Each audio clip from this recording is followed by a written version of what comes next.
Assistant professor के interview में क्या होता है, किस तरह के क्वेश्चंस पूछे जाते हैं, इसको लेकर के एक कन्फ्यूज़न और डाउट हमेशा रहता है। कई सारे स्कॉलर्स जो मास्टर्स में हैं, नेट कर लिया है या पीएचडी किया है और असिस्टेंट प्रोफेसर बनना चाहते हैं, तो आपको पता है कि जो साक्षात्कार है, इंटरव्यू है, वो बड़ा ही क्रूशियल है और कहीं ना कहीं वो एक दरवाज़ा है जिस दरवाजे के इधर आपके लिए जॉब और अपॉर्चुनिटीज़ आपका वेट करती है। बट अगर आप इंटरव्यू में अच्छा परफॉर्म नहीं कर पाते, आपका प्रदर्शन अच्छा नहीं होता, आंसरिंग आपके अच्छे नहीं हो पाते, तो आप रिजेक्ट भी होते हो। अभी बिहार में आपने देखा कि करीब 3600 से ज़्यादा असिस्टेंट प्रोफेसर की वैकेंसी आई है, दिल्ली यूनिवर्सिटी में आती है। मतलब भारत के तमाम कॉलेजेस और यूनिवर्सिटीज़ में जो वैकेंसीज़ है वो आती है और इसमें कहीं ना कहीं जो सिलेक्शन का तरीका होता है वो इंटरव्यू बेस्ड ही होता है मैक्सिमम जगहों पे। कहीं पे रिटर्न होता है, लेकिन इंटरव्यू तो देखो आपको अपीयर होना होता है। तो भाई इंटरव्यू कैसे होता है, ये एक मन में प्रश्न होता है। तो आज मैं आपको बताऊंगा कि आप किस तरह से इंटरव्यू की तैयारी करें ताकि अभी जो बिहार में वैकेंसी आई है या फिर उत्तर प्रदेश या डीयू या कहीं भी वेयर एवर यू गो, तो कैसे आप परफॉर्म करें। देखिए, इंटरव्यू में 3 राउंड होगा। आप जब भी खास करके प्रोफेसर के इंटरव्यू में जाएंगे तो 3 राउंड होता है। एक राउंड, जो पहला राउंड होगा ना, वो आपके सब्जेक्ट को देखता है कि भाई आपका सब्जेक्ट पे कितना कमांड है, आपके कम्युनिकेशन स्किल कैसा है, आपका एप्टीट्यूड कैसा है, आपका रीजनिंग स्किल कैसा है।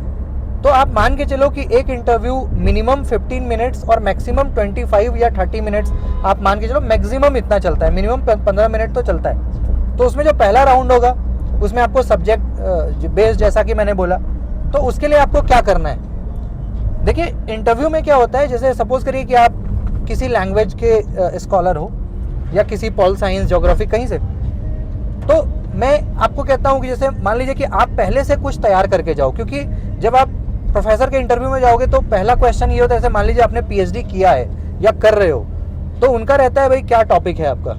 सपोज करो आपने कहा कि भाई मैं विलियम शेक्सपियर पे पीएचडी कर रहा हूँ या करें, तो वो फिर शेक्सपियर से ही आपको क्वेश्चन पूछेंगे ज़्यादातर। अगर आप मान लो पीएचडी में नहीं हो, आप बस ओनली एमए और नेट हो, तो फिर वो आपको हो सकता है ये पूछें कि भाई आपको क्या अच्छा लगता है, आपका एरिया ऑफ स्पेशलाइजेशन क्या है, एरिया ऑफ इंटरेस्ट क्या है। सपोज करो आपने बोल दिया भैया पोस्ट कॉलोनियलिज्म जो है वो मुझे अच्छा लगता है, वो मेरा इंटरेस्ट एरिया है, या मल्टीकल्चरलिज्म है, या जो भी सब्जेक्ट है, तो फिर उससे वो आपको क्वेश्चन पूछना स्टार्ट करते हैं। जब आपसे वो क्वेश्चन पूछते हैं तो देखिए बहुत सारी चीज़ें उसमें इवैल्यूएट हो जाती है। एक तो कि आप आंसर कैसे कर रहे हो, दूसरा आपका कम्युनिकेशन स्किल कैसा है, तीसरा आप कॉन्फिडेंट हो कि नहीं हो, आपके मन में डर तो नहीं है।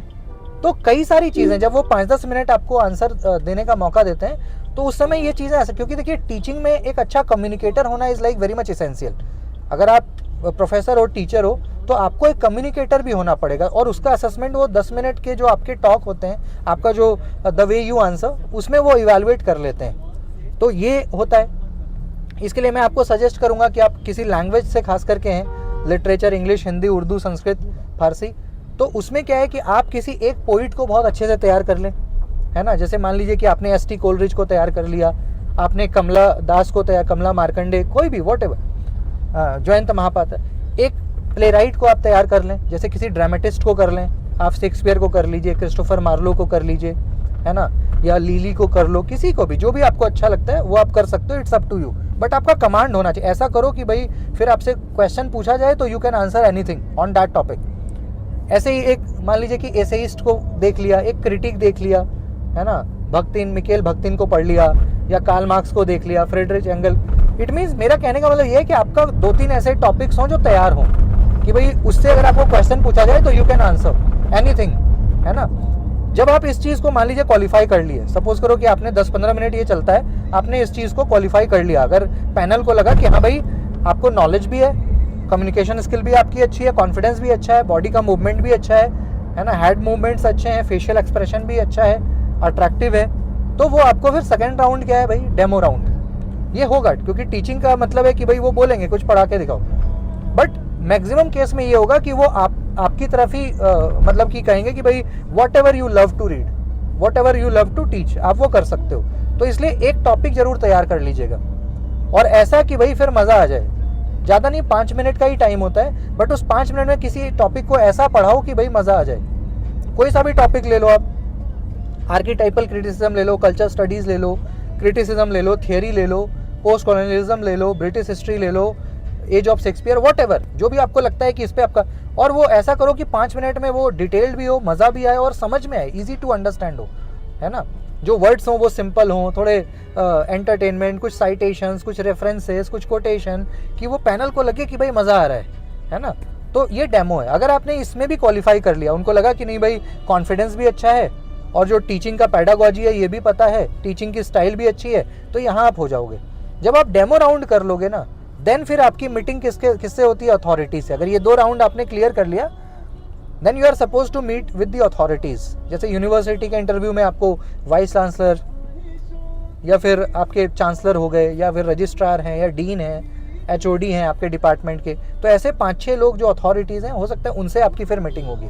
फिर वो भी आपको देखेंगे, क्योंकि वो आपका फाइनल राउंड होता है। जो meeting with the authorities is like the final round. वहाँ पे क्या है कि आपको वो देखते हैं भाई ये, क्योंकि ठीक है इंटरव्यू तो आपने दे दिया, बट आखिरकार जो अथॉरिटी है उनके अंडर ही आपने काम करना है, तो वो फिर अपना वो एक कॉन्वीनियंस देखते हैं भाई कि ये हमारे साथ काम कर पाएगा कि नहीं कर पाएगा, ये इस कॉलेज के अकॉर्डिंग। तो वहाँ पे ज़्यादा नहीं, 5 से 10 मिनट का फिर से कॉन्वर्सेशन होता है, जिसमें वो आपसे कोई क्वेश्चन नहीं पूछते, बट ऐसे ही पूछ सकते हैं कि हाँ भाई आप बताइए, आप जैसे मान लीजिए बिहार गवर्नमेंट का है, तो वो ऐसा पूछ सकते हैं भाई कि आप बिहार में क्यों काम करना चाहते हो, यहाँ के बच्चे रूरल बैकग्राउंड से हैं, उनके लिए आप क्या करोगे, ठीक है, टीचिंग में क्यों आना है, या इसी कॉलेज में क्यों आना है, इसी यूनिवर्सिटी में क्यों, ऐसे क्वेश्चन मतलब जो बहुत ईजी भी है बट हार्ड टू आंसर है। अगर आपसे कोई पूछ दे कि भाई इस यूनिवर्सिटी में क्यों पढ़ाना है, तो नॉर्मल आंसर लोग यही करेंगे, हाँ सर मुझे जॉब चाहिए, या ये रेप्यूटेड यूनिवर्सिटी है मुझे पढ़ाना, बट ये आंसर शुड बी क्रिटिकल। ये क्योंकि वो फंसाएंगे आपको, क्वेश्चन तो आसान लग रहा है बट जो आपका आंसर हो वो अप टू द मार्क हो, इन चीज़ों को आप तैयार करें। जब ये 3 राउंड आप पूरा कर लेते हैं, फिर आपको क्या मिलता है? ज्वाइनिंग लेटर मिलता है। और आप ये मान के चलिए कि जहाँ भी आप इंटरव्यू देने जाएंगे, मोर और लेस अक्रॉस इंडिया या इवन फॉरेन में भी, तो यही पैटर्न है। तो इस तरह से आप अपनी तैयारी करें ताकि आपको बहुत अच्छा स्कोर आए, आपका सिलेक्शन अस्योर हो। फिर भी अगर आपको लगता है कि higher education, research, assistant professor, इस क्षेत्र में आपको कभी भी कोई डाउट हो, मैं हमेशा अपना कॉन्टैक्ट नंबर मैसेज बॉक्स, आप उसको कॉल भी करें या चैट बॉक्स में डालें, मैं निश्चित रूप से आपको आंसर करूँगा।